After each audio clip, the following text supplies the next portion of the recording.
Hey guys, just take a moment and picture this.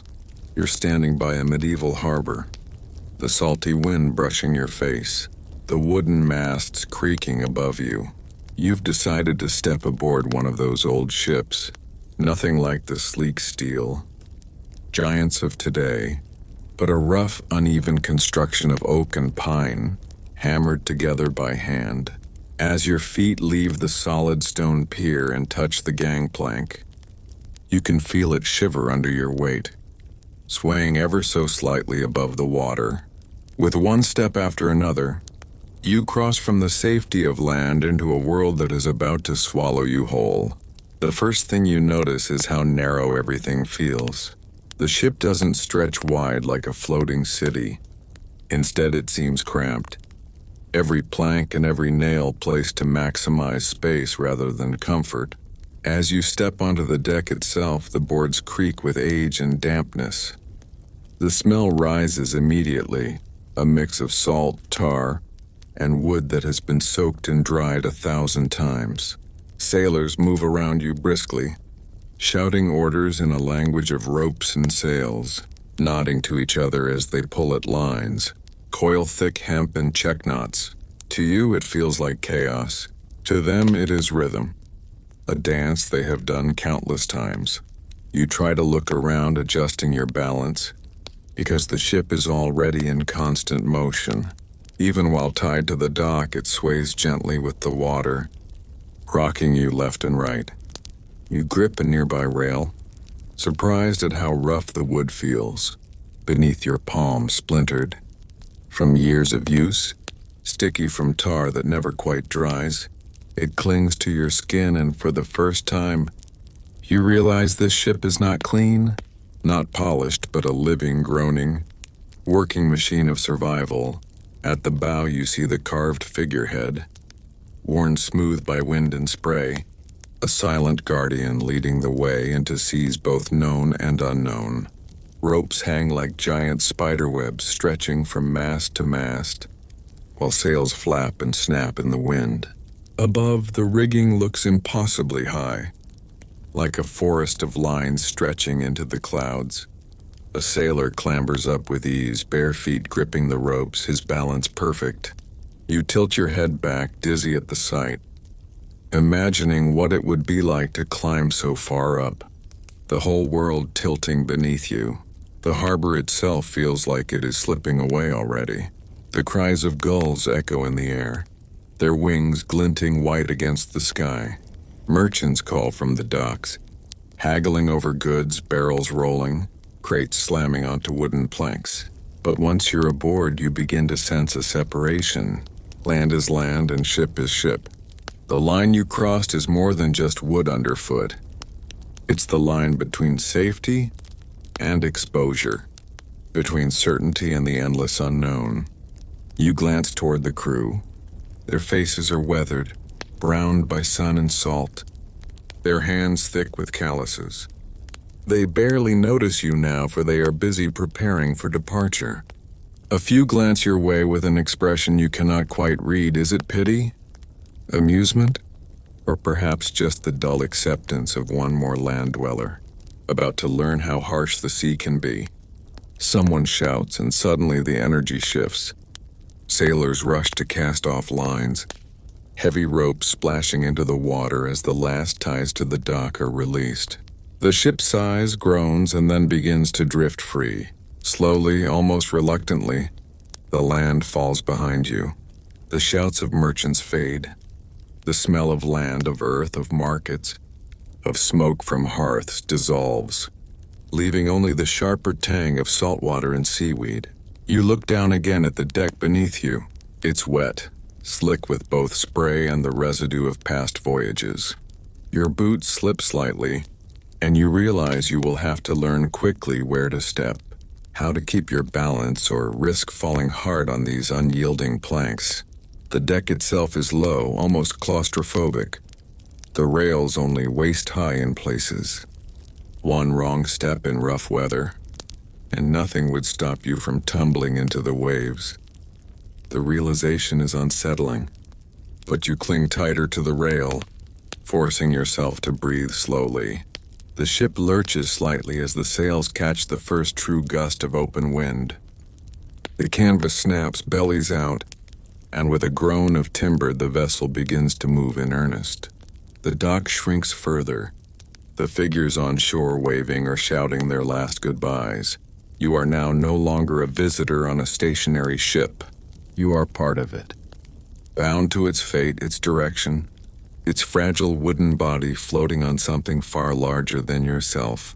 The rhythm of the water soon becomes unavoidable. The ship rises and falls not sharply yet, but insistently. Every step you take must be balanced, every movement calculated against the shifting floor beneath you.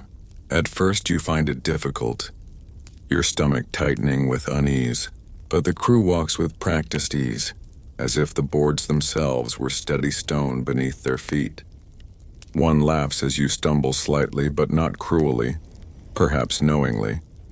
They've seen it before. Your eyes wander toward the horizon. Out there the sea stretches endlessly, a gray-blue field shimmering under the afternoon sun. It looks calm now, almost beautiful, but you cannot shake the sense that it is waiting to test you, to prove what kind of endurance lies in your body and your mind. The ship creaks again, louder this time, as if groaning under its own weight. The masts sway, ropes tighten with high-pitched whines, and somewhere below, water slaps against the hull with rhythmic hollow thuds. It is a sound that will follow you, hour after hour, day after day, until it becomes part of your very breathing. And yet in this moment there is something almost mesmerizing about it all. The gulls wheel above, the sails bloom like great white wings, and the harbor becomes smaller, quieter, until it is only a memory. You are afloat now, carried by timbers cut from forests long gone, nails hammered by calloused hands, sails stitched by weary fingers. A creation of toil and sweat. This ship is your home for however long the voyage lasts. You grip the rail one more time, steadying yourself as the vessel glides into deeper water.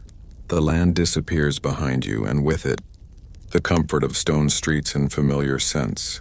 Ahead lies nothing but the sea, a vast, restless expanse that will become your world. And in that moment, as the deck sways beneath your feet and the salty wind dries on your lips, you realize you've stepped not just onto a ship, but into a test of endurance, of patience, of strength you may not yet know you possess. The first thing that begins to overwhelm you as the ship pushes further from the harbor is not the sight of the endless water, nor the creaking timbers, but the air itself. You take a slow breath, hoping for freshness, something sharp and clean, the way you might imagine sea air to be. Instead, what fills your lungs is heavier, denser, layered with scents that twist together until you cannot tell them apart. The salt is there, sharp and briny, clinging to everything. It coats the ropes, the planks, the very sails above you. Each breath leaves a trace of it on your tongue, a faint sting that dries your lips. But beneath that salt lies something far less pleasant. Fish, dried and stored for the journey, have already begun to give off their sourness. Some are preserved in barrels packed in salt, but even salt cannot hold back decay forever. The odor slips through, mingling with the dampness of the ship's timbers. You can taste it almost more than you can smell it, a sour tang at the back of your throat. And then there is the human element. A ship is a small world filled with dozens of bodies packed into narrow spaces. Few of them are washed. Fresh water is too precious to waste on bathing, and soap is almost unheard of on such voyages. Sweat seeps into clothing, into wool and linen, into the very wood beneath their feet. The smell of bodies, warm, stale, persistent, lingers in every shadowed corner.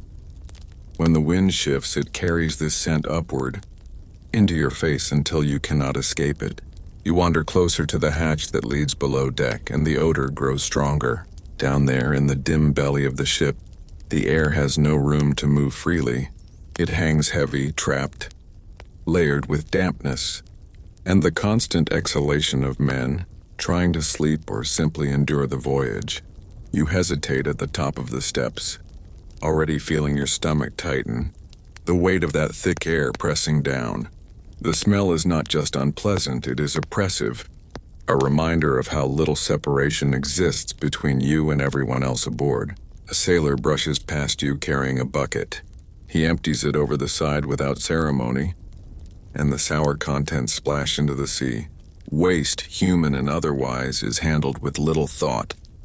It goes into the water, leaving streaks that swirl briefly before vanishing into the waves. But while it disappears from sight, the smell does not vanish so easily. It clings to the wood, lingers in the seams, rises again with the next heat of the sun. You try to breathe shallowly, to catch only the salty edge of the wind, but it is impossible to separate the layers.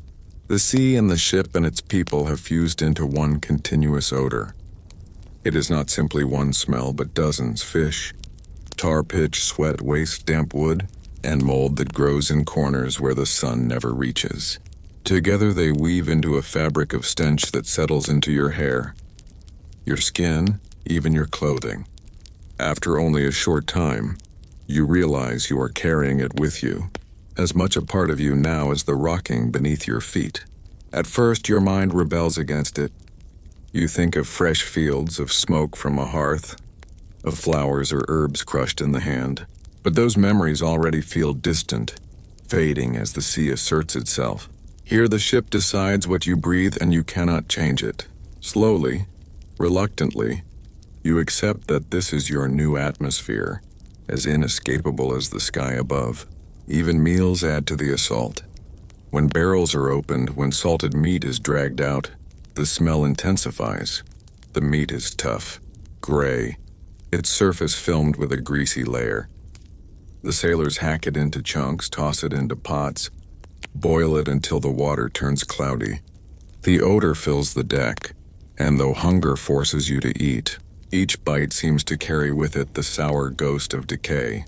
Your body accepts the food for fuel, but your mind flinches at every swallow. Night brings no relief. Below deck, the air grows heavier, thicker, as if the dark itself weighs it down. The smell of tar rises from the seams, where pitch has been pressed to keep water out. It is a bitter scent sharp in your nose, mixing with the closeness of bodies huddled in hammocks or lying on straw mats. You shift restlessly, breathing through cloth to dull the edge. But still it reaches you. There is no escaping it. Not here, not on this ship, not for the length of the voyage. In time you realize that the sailors no longer notice. Their bodies, their senses have adapted, dulled by routine. They move easily among the odors, eating, sleeping, working as if none of it exists. For you, however, each breath is still a battle, a reminder that you are out of place, that this world was not built for comfort but survival. The sea is vast and the ship is small, but in this tiny floating prison, the air becomes its own kind of enemy. You find yourself longing not just for food or rest, but for a single breath of air untainted by salt and rot. That longing grows unfulfilled as the voyage stretches onward. And slowly, as you surrender to the reality of it, your senses begin to shift. The smell is no longer sharp enough to shock you. It becomes constant, steady, a backdrop you cannot separate from the creak of wood or the hiss of waves. It becomes the very signature of life at sea. By the time you drift into uneasy sleep, you realize that the smell has done more than invade your lungs. It has entered your dreams. Even in that fragile place between waking and rest, the ship clings to you, reminding you that you are no longer part of the clean world of land. You belong, however unwillingly, to the sea and to its relentless, unchanging air.